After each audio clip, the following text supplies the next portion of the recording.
আজকে 3 বান্ধবী চলে এসেছি বস্তা ভরে জুতা কিনতে। আর সস্তায় পেলে তো আমরা সবাই একদম রেডি থাকি যে 150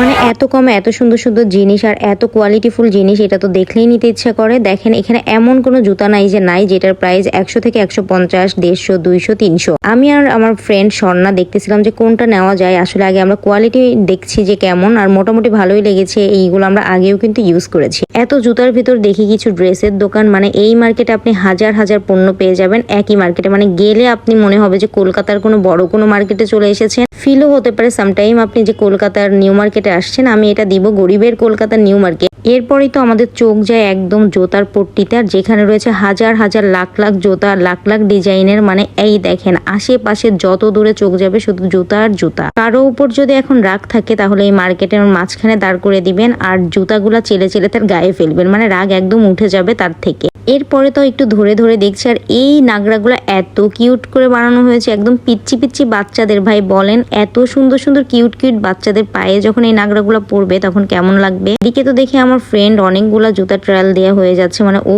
প্রচুর পরিমাণ জুতা কেনে, ওর জুতা ব্যাগ দেখেন, ওর পায়েরটাও কিন্তু অনেক বেশি সুন্দর। দেখতেই পাচ্ছেন ও খুবই সুন্দর একটা জুতা ট্রায়াল দিচ্ছিল। এগুলোর প্রাইসও 200 থেকে 250 টাকার ভিতর হবে। আমার তো চোখ একদম ছোট্ট ছোট্ট বাচ্চাদের এই জুতাগুলার দিকে, মানে ছোট্ট ছোট্ট বাচ্চাদের এই ছোট্ট ছোট্ট পায়ে ছোট্ট ছোট্ট জুতাগুলা যে কি পরিমাণ ভালো লাগবে। এরপরে আমার একটা সিকোয়েন্সের জুতা ভালো লেগে যায়, বাট বিশ্বাস করেন ভাই এখানে মনে হচ্ছিল যে আমি কোনটা রেখে কোনটা কিনবো। মানে এরকমই হয় তাই না, যত দূরে যাবে আর যত দূরে চোখ যাবে শুধু জুতা আর জুতা আর জুতা। মানে এরকম একটা জুতার মার্কেটে গেলে শুধু মনে হয় বস্তা ভরে জুতা নিয়ে বাসায় যায়। পকেট খালি থাকার ভরা থাক, হাজার হাজার জুতা তো আমার পছন্দ হয়ে গিয়েছে, কিন্তু কেনার মতো তো আর টাকা নাই। কি আর করার, একটা দুইটা তো কিনতেই হয়। এই জুতাটা আমার খুবই ভালো লেগেছিল, আর আমি অলওয়েজ কিন্তু এই টাইপের জুতা কিনে থাকি অনলাইন থেকে অনেক প্রাইস দিয়ে। আমার ছোট বোনের নাকি এই বদেয়া জুতাটা ভালো লাগছে, ভেবেছি এটা ওকে আমি একটা গিফট করব। যদিও ও ছিল এই জন্য ওর সামনে কিনি নাই। এটাও ভালোই লেগেছিল আমার পায়ে। এগুলো মনে হয় একটু লুজ পরে, আর আমার সবসময় একটু টাইট জুতাই ভালো লাগে। মানে যেটাই ধরছি সেটাই সুন্দর, যেটাই ধরছি সেটাই অনেক বেশি ইউনিক, আর খুবই রিজনেবল প্রাইস ছিল বিশ্বাস করেন।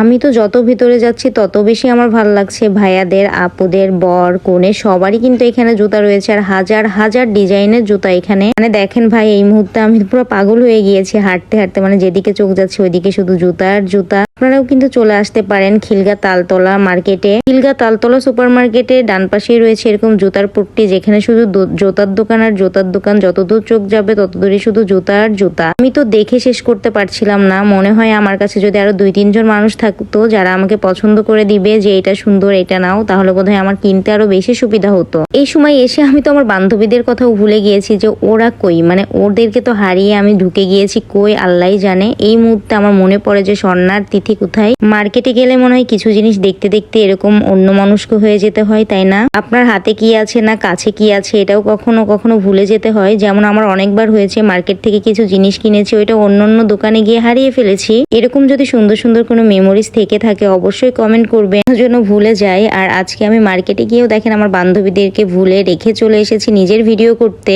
তোর এই তিথিকে খুঁজে পাই, আর তিথি একটা সুন্দর জুতা কিনে ফেলেছে অলরেডি। আর দেখতেই পাচ্ছেন কত বেশি নাইস। এটার প্রাইস নাকি ছিল মাত্র 150 টাকা। 3 জন এক হয়েছে। এখন তো পুরো মার্কেটে ঘুরতে হবে, কোথায় কি আছে না আছে সবকিছুই দেখতে হবে, আর অনেক অনেক কিনতে হবে। ঘুরতে বের হলে দুনিয়ায় কোথায় কি হচ্ছে সবকিছুই আমরা ভুলে যাই। যেমন এই দিন ভোর 7টা বাজে ঘুরতে বের হয়েছিলাম, মানে এক্সাম শেষ করে গিয়েছিলাম একটু মার্কেটে, আর মার্কেট থেকে ঘুরতে ঘুরতে বাসায় আসতে রাত 12টা বেজে গিয়েছিল।